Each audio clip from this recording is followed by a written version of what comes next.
I don't know if the wind is going to let me do this. As you can see, this field is kind of sad looking, especially compared to our front field over there.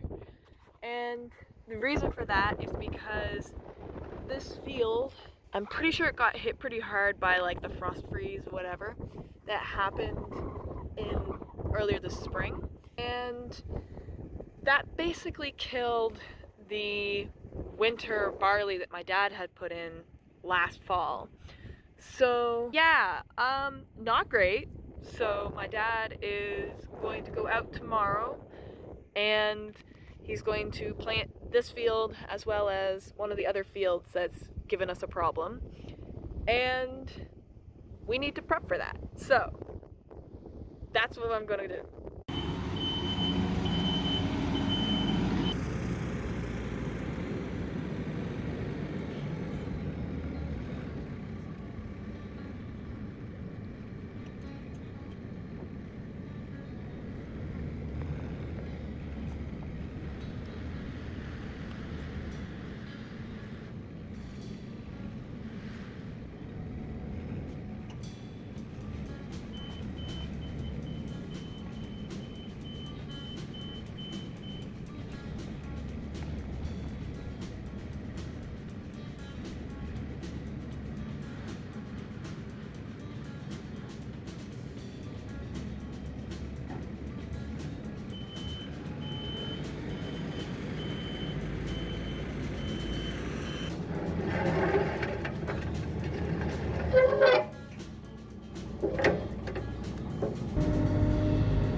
Okay, so while I was prepping the stuff for tomorrow, the two people who I have in the barn today, they worked on moving some goats because we are not happy with how much production we're getting out of our main milkers. They are not producing enough, and we think that that's because we stressed them out and knocked them back off of milk, and they just haven't come back since. So I am going to update the board for how much or where the groups have moved to, and I can discuss that after that's done. So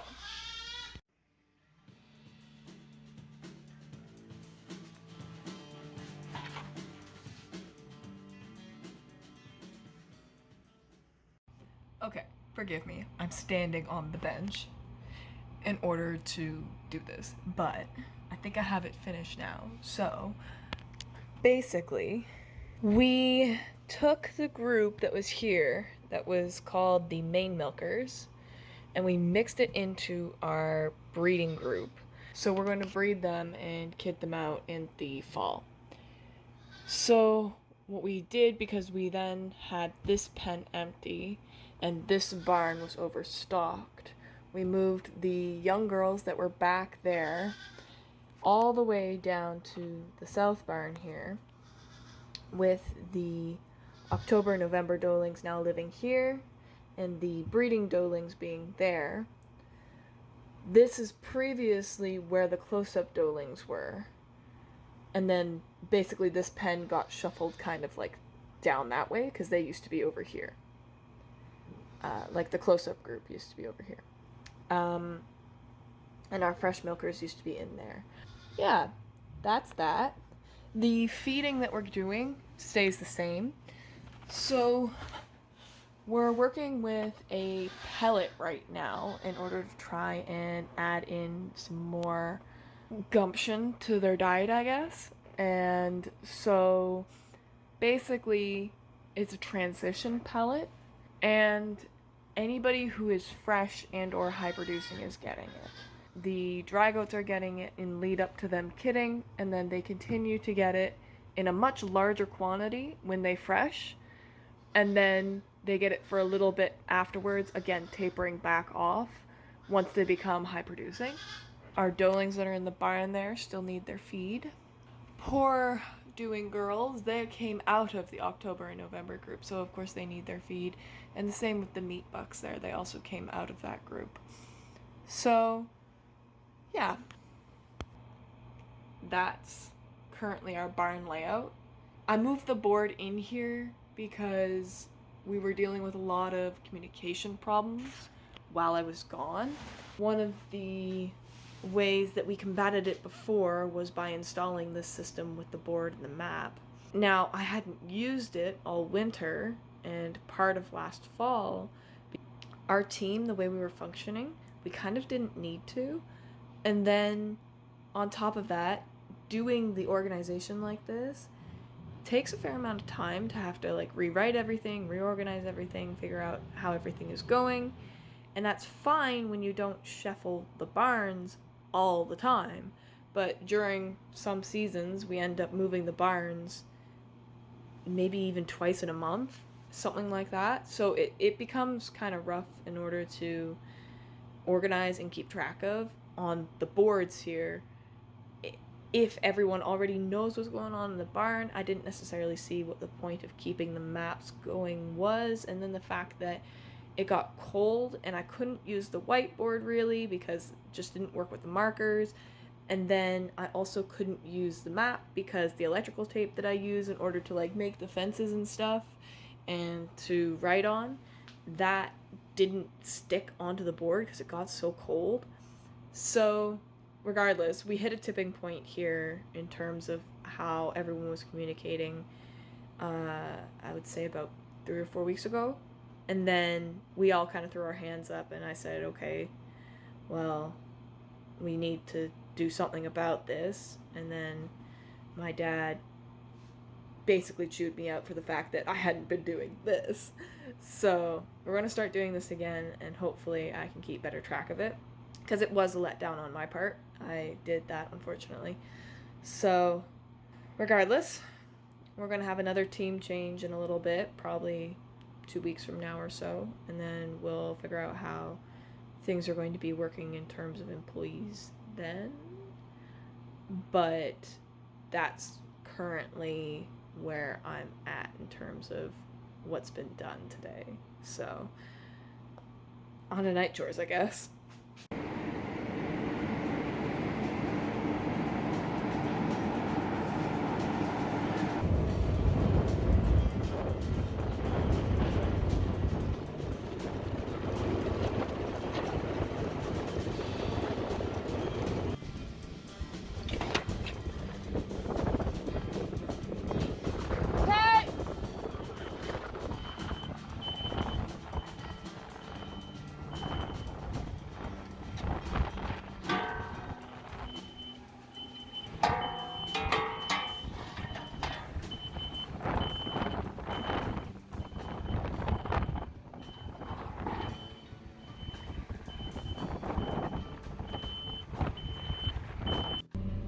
So, in true Rats fashion, it is going to rain today.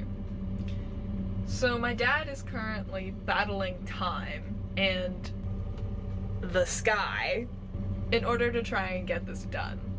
So I have been asked to bring the extra feed, or not the extra feed, the extra seed into the field essentially, so that he can just continuously plant and he doesn't have to come home or anything like that.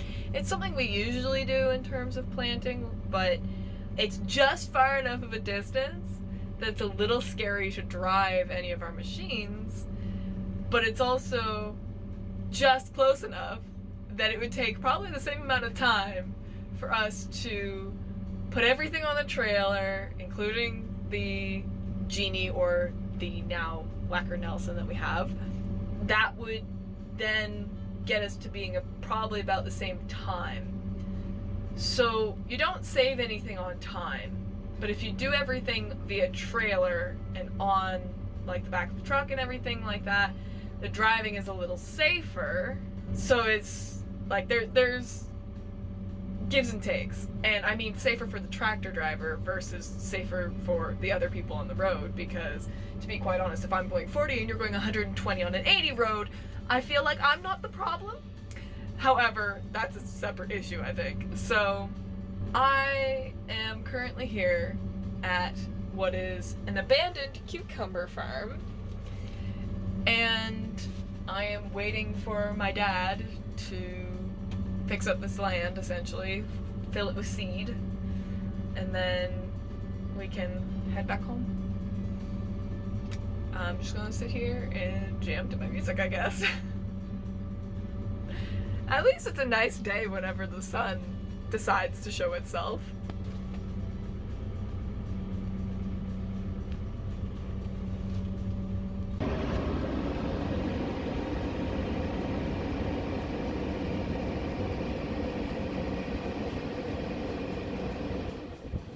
Since we're sitting here, I can explain by what I meant by the now Wacker Newson that we have.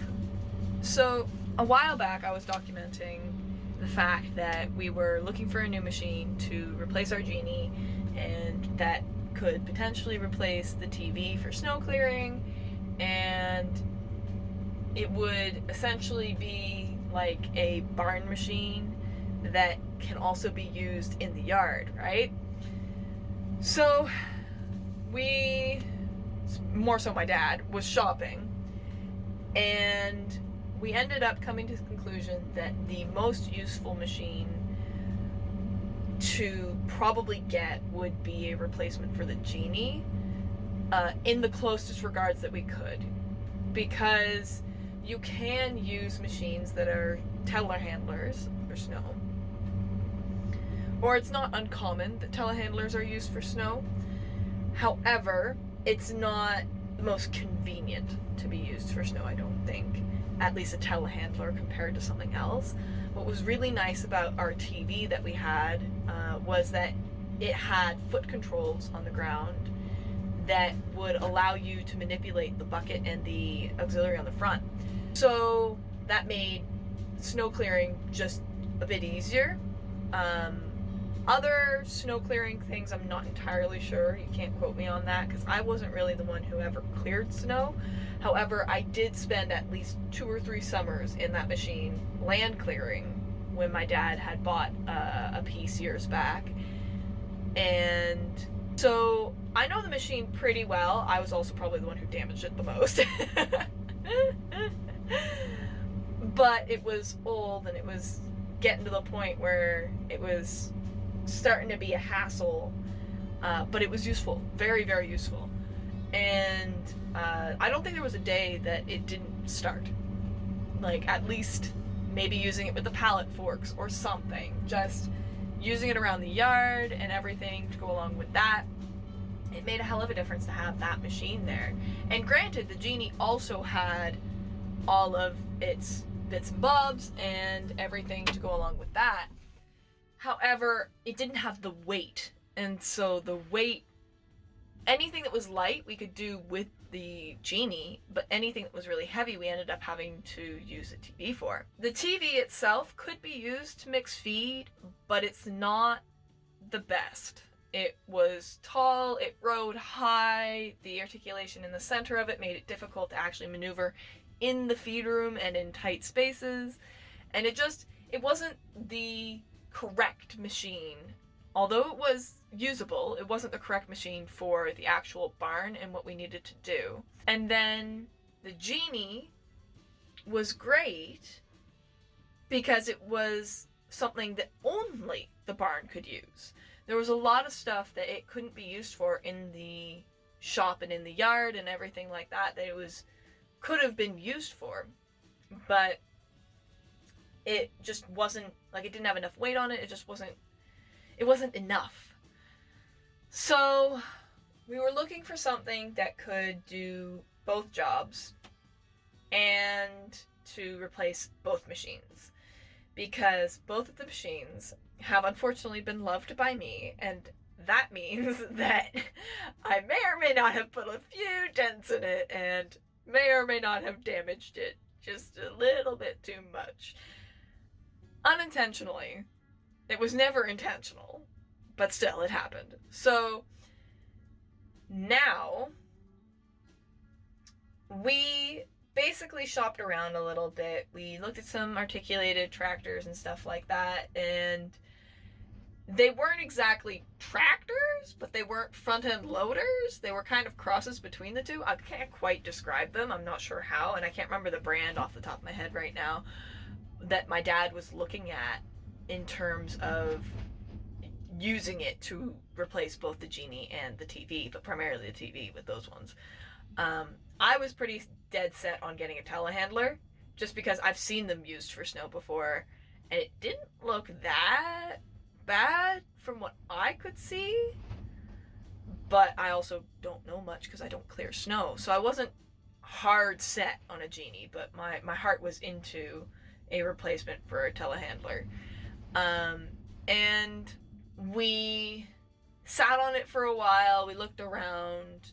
Pricing wasn't really there for anything too big, and it didn't make sense to fully replace the TV. So my dad eventually came around to just replacing the Genie and going with that.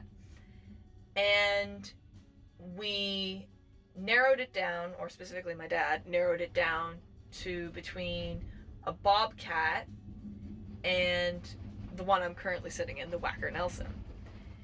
And the Bobcat size, one that my dad was looking at, would be a direct replacement for the Genie. I think it was one of their smallest, if not smaller, models.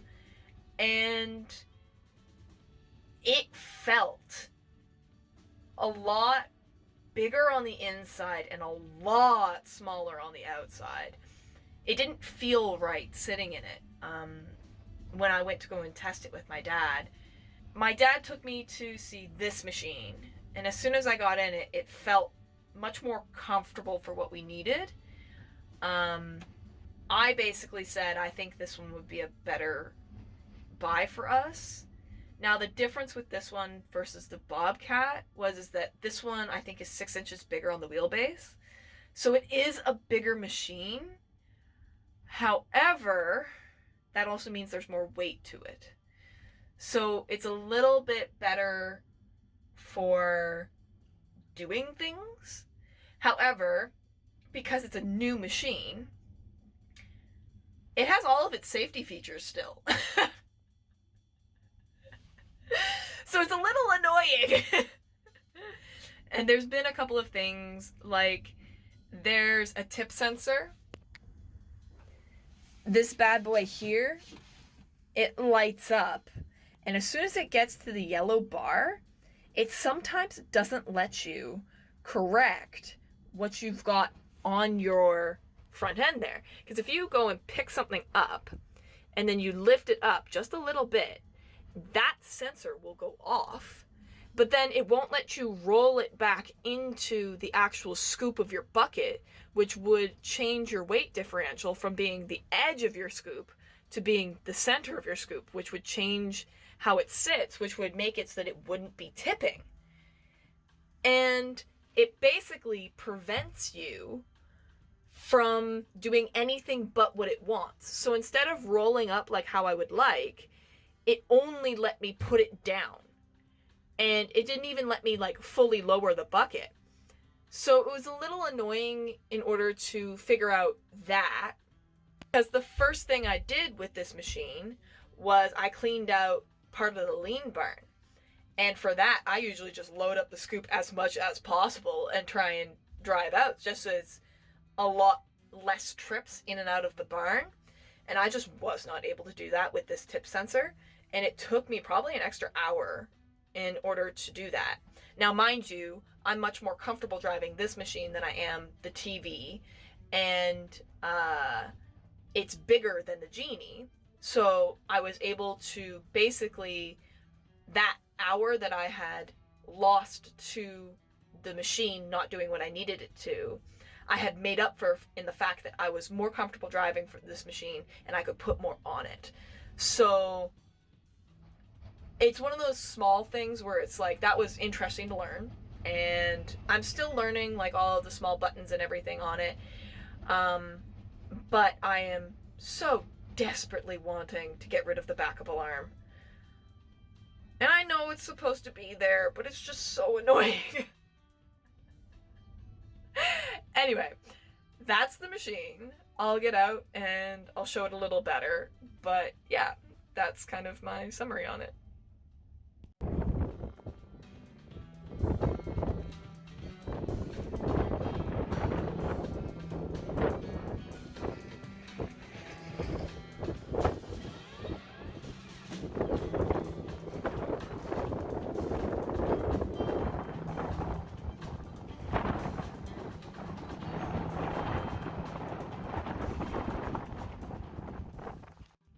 And for future reference, for both me, you, and anybody else who kind of walks in our yard, I've been calling this machine the Newson or the Nelson.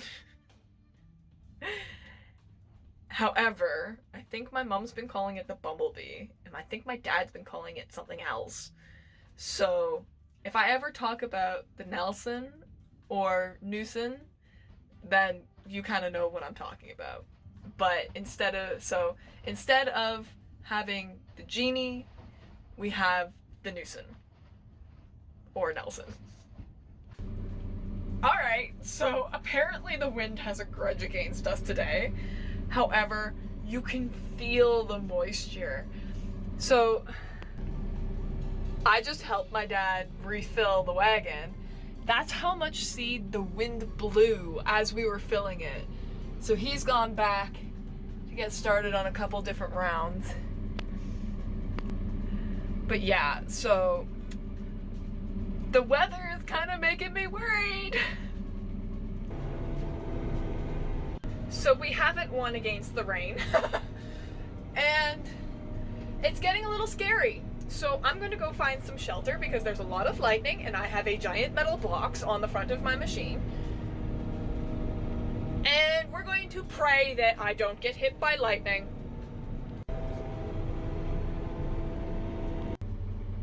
Mission success. I have found some place to hide under, at least the giant metal box that could attract lightning. That's a little ridiculous. Why is the spring like this? It's sunny over there, but it's raining on me. I just hope Dad can get that part of the field done. We're almost done. Let's see how it goes.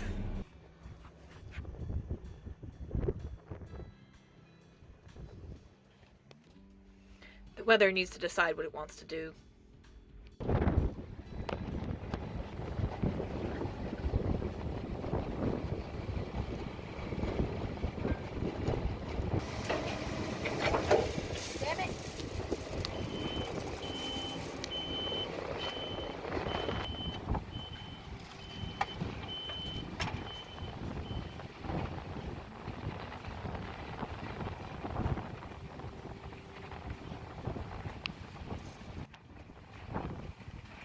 Miserable.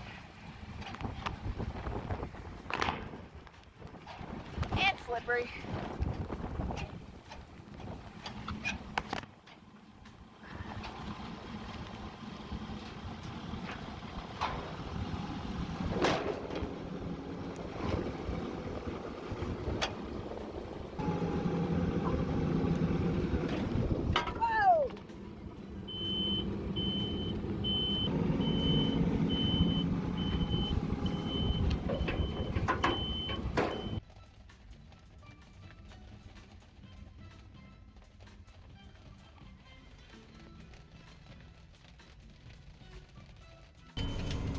So it's a little wet.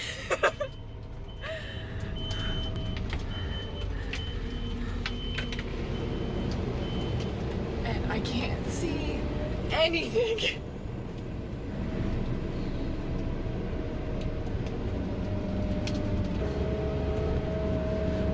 Alright, so I think I can go home. Friggin' Canadian weather. This is ridiculous. I am soaked.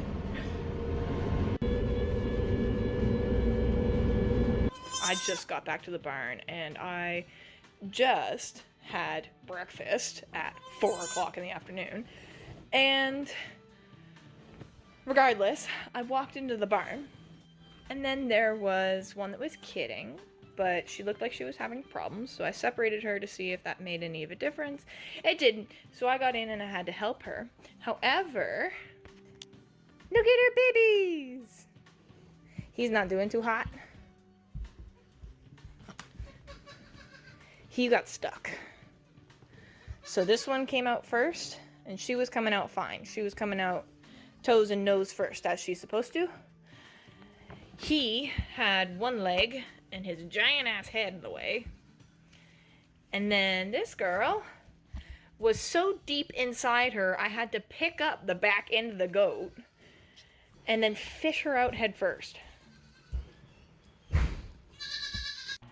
Anyway, the mother's not doing too well, so we're going to give her some medication as well as a drench that we usually give ones that we think might get milk fever. So yeah, that's what we're working on, and that's where we're at. So gotta finish night chores. Alrighty, back in the nuisance I am. Today we're doing bedding, cleaning up the yard, getting stuff ready, because we've already had, I think, 6 to 12 babies today, and we've had like 4 mothers, so we need to get some stuff done. So I'm gonna get some bedding done and then off to the races on everything else. So let's get stuff done.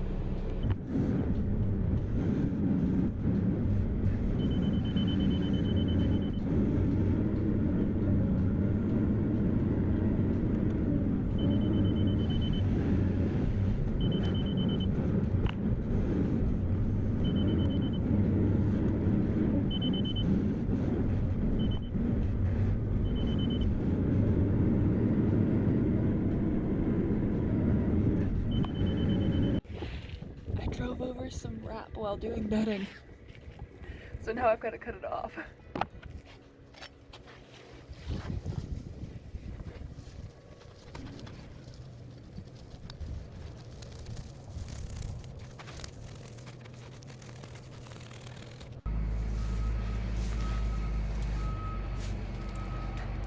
Done.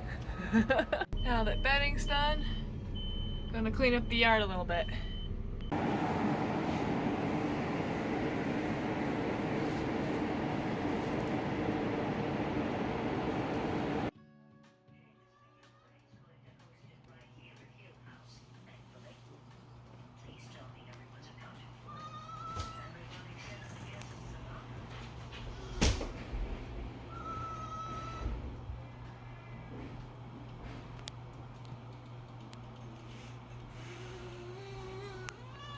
Good morning.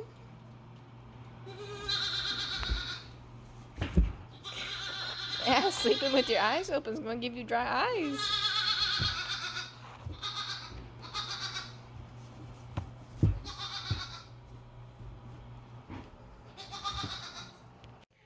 So, over the past week, I have discovered that I am still in my 20s, and I do not have my life together, whether I like to believe so or not.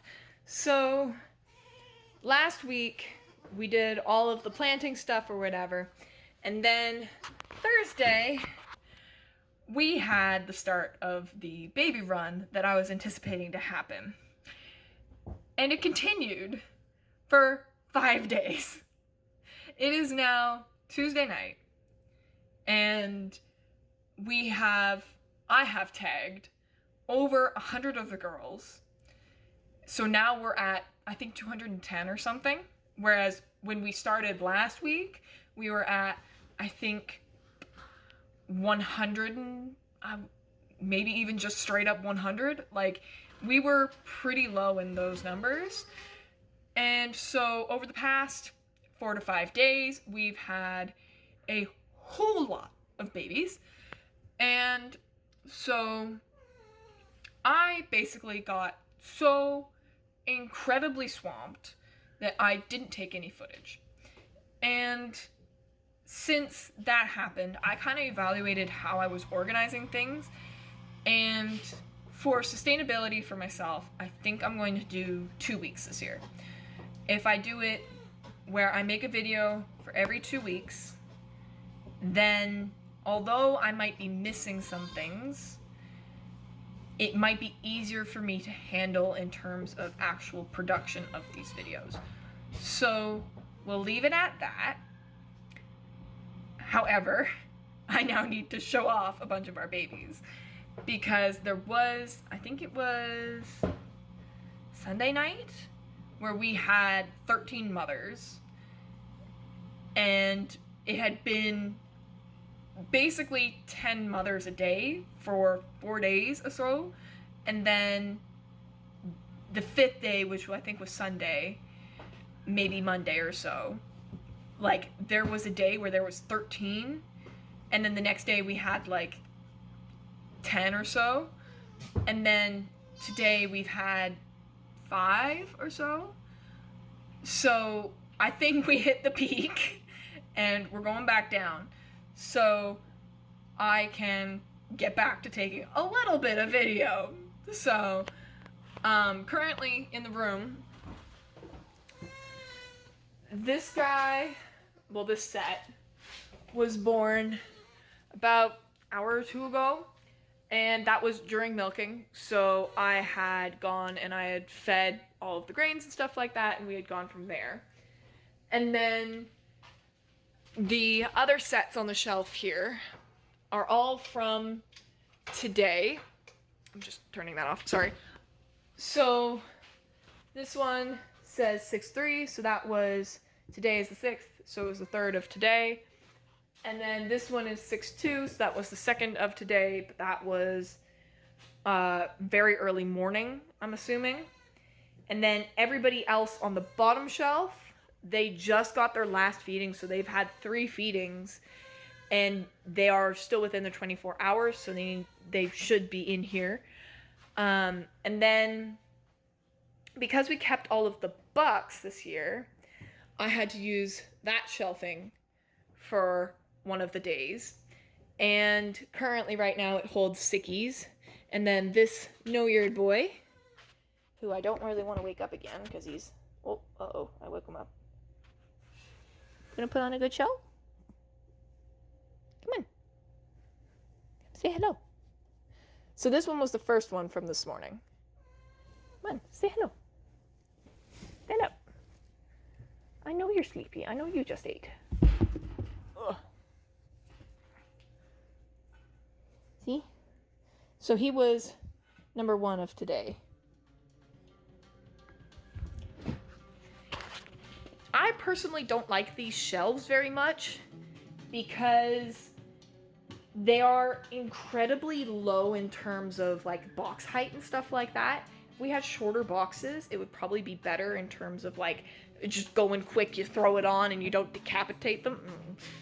It's not that you don't decapitate them, they go blah, and then you gotta fix it. But still, these big shelves, although they're more spacious in terms of height-wise, it works better for moving quickly, which is kind of what you need to do when you're sliding boxes on and off the shelf. However, in the work stage that I was at, they had a shelf built like this, specifically designed like that, because they didn't want the goats jumping boxes. So this method with this kind of shelving makes sense because then there's no mixing.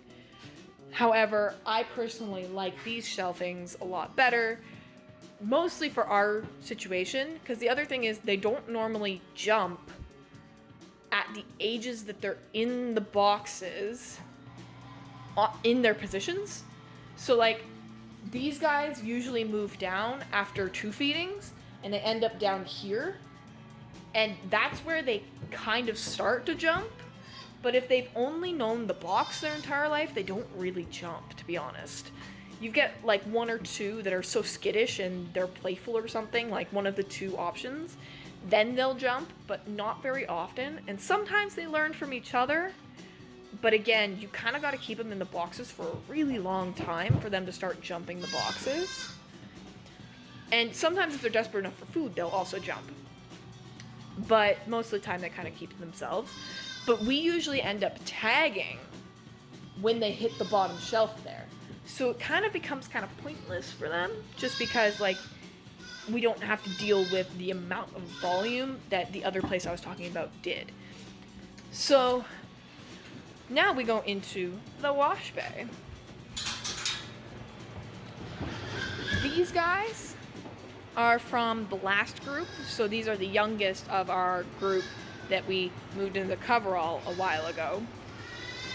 And so now everybody down there is fresh. So these guys are ones that moved out essentially this week, or weekend, essentially.